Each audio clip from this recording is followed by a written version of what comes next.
Good afternoon. Welcome to my vintage 1950s kitchen. Today I'm going to make you one of my family favorites when I was growing up, called deviled egg salad. Deviled eggs were all the rage in the 50s, and this was an offshoot of that, I would imagine.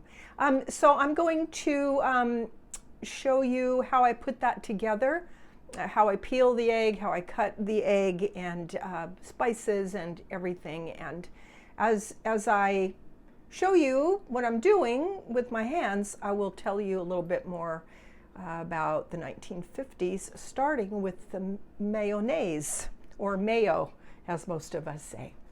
So we're going to start there. Here's my stove. I have taken the liberty of peeling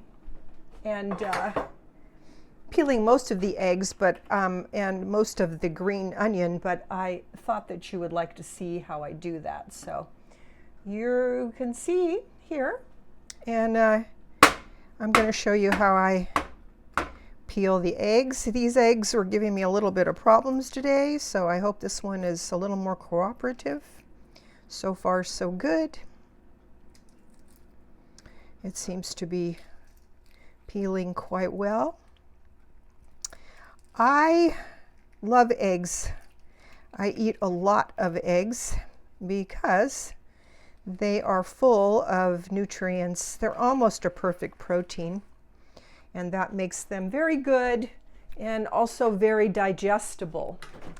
Now, I also don't use any eggs. I use organic pasteurized eggs. These I buy at Trader Joe's, and they are very expensive right now. I'm hoping that they will come down. They're about $6.99 a dozen right now, but for me, because it's just me here, and I eat so many eggs, I eat at least probably 2 a day, sometimes more, and I really like them in many ways. So one of the things that I like doing is this deviled egg salad, which, you know, what you eat and like as a child is what you eat and like as an adult. You sort of stay with the same flavor profiles, and so I've never gotten very far away from this particular recipe.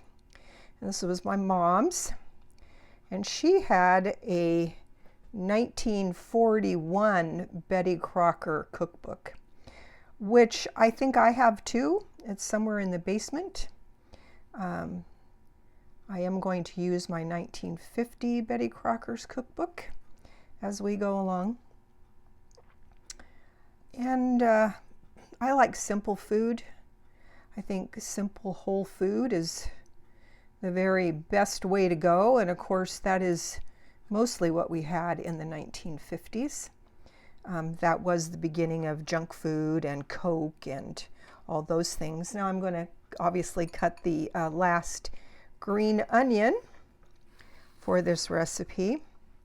And this recipe is eggs, of course, mayo, green onions, and then mustard, and lots of different, or several different spices, salt and pepper and red pepper, paprika, not cayenne, which is hot, and then the mayo, which I will also tell you something about that as well, because eventually, somewhere in my adulthood, I started realizing that perhaps the mayo I was eating was not that good for me. Not that good for anybody, for that matter. So I, for a while, didn't eat any mayo at all, because I know how to make it from scratch, but you can't really make a large quantity of it because it separates. If you're using olive oil, it separates pretty quickly, even when refrigerated, and it doesn't taste as good because the original mayo, which was Hellman's and on the East Coast, and on the West Coast it was called Best Foods mayo. Same mayo, different label. And that turned out to be actually not real good for us. It's not that the eggs in the mayo aren't good, and it's just that they started when I was a toddler. And of course, I didn't know this for years and years, but they started, Hellmann's was a man named Richard Hellmann, who was immigrated from Germany around the turn of the century. And his wife, I think, had a deli or something. And so he started packaging the mayo and calling it Hellmann's mayo. This is in New York City. This is a 1/4 cup of green onion, which I very much favor for this recipe because they are pretty, they add a nice green color, and they are also flavorful, but in a softer sort of way. So what I do is I cut it into small chunks, and then I smash up the yolk and try to get that blended, because if you put the mayo in before you do that, it makes it harder to blend the yolk. So I do that. And then what I found was that just recently, really, and so I could start eating mayo again, they started making avocado oil mayo. Now you have to be careful even with avocado oil because it's not regulated, and so they can say most anything on the label. But this is organic. My daughter buys it for me at Costco. And so there's a better chance that it's a good quality avocado oil. It says 100% pure avocado oil. And while I would like to make it exactly the 1950s way, I just won't eat it if I have to eat all of that seed oil that is in mayo these days. So 1/4 cup of mayo, and like so. And we'll put that in there.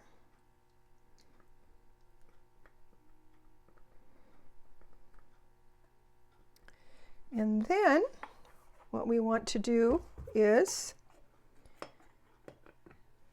the spices.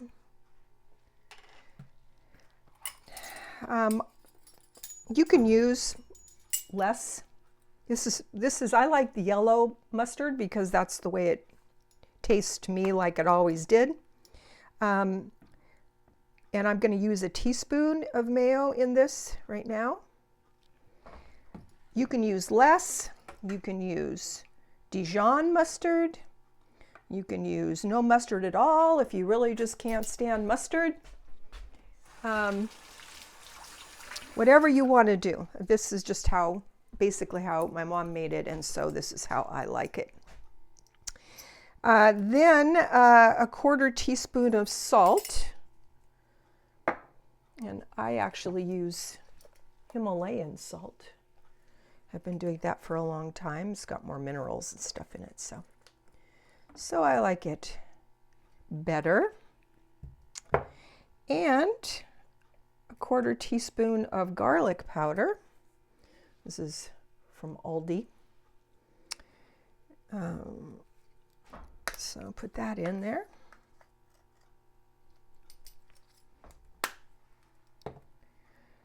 Quarter teaspoon of paprika.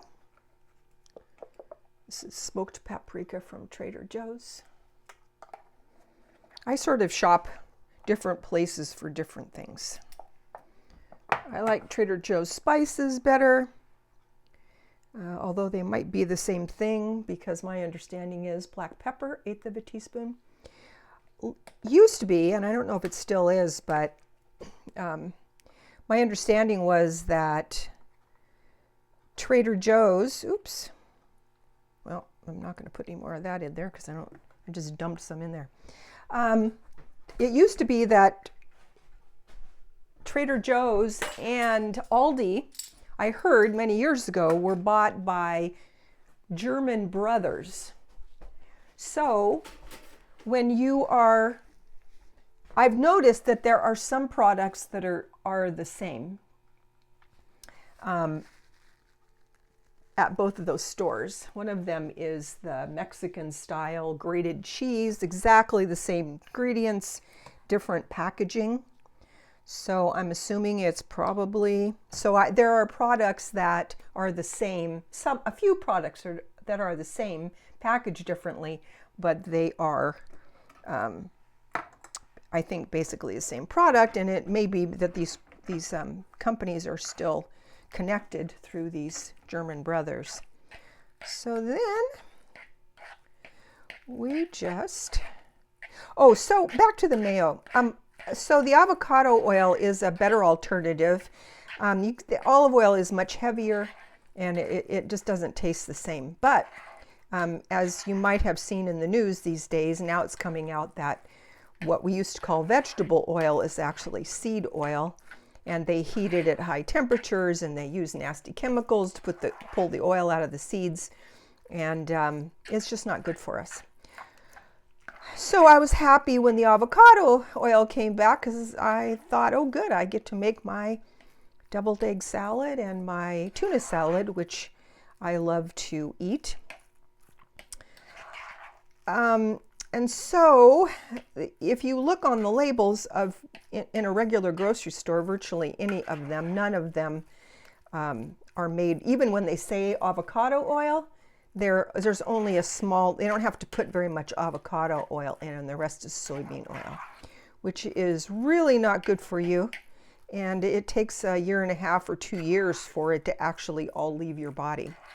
So not the best plan, certainly not at 70 for me, because am now and have always been pretty health oriented, and in a practical way. I mean, I probably do things that most people wouldn't do, but to me, it's not extreme. So what I'm going to do is I just toasted a piece of Ezekiel bread. And if you're not familiar with that, it's very delicious. It's it's not super fluffy, but it is very good for you. It's not cheap. Trader Joe's has it for $5 a loaf, and but it's all organic, and it's made with sprouted grain, not dry flour.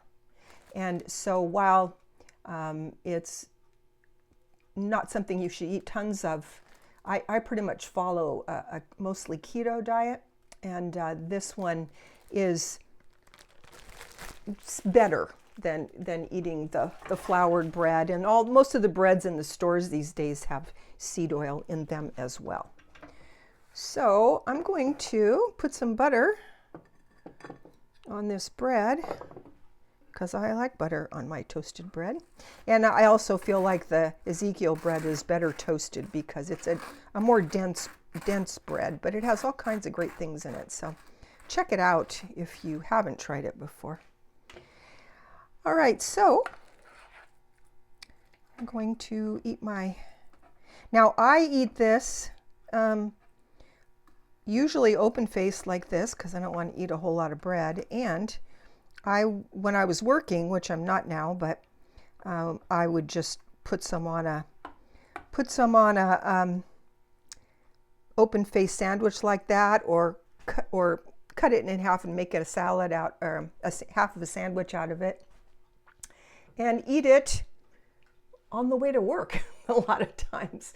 So I'm going to try this and see if it's up to par.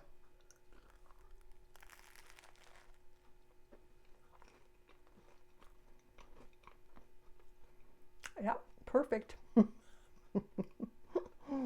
So I hope you enjoyed this, and I'll be back with more videos and more recipes for you, and also commentary. I'll do one day of commentary and one day of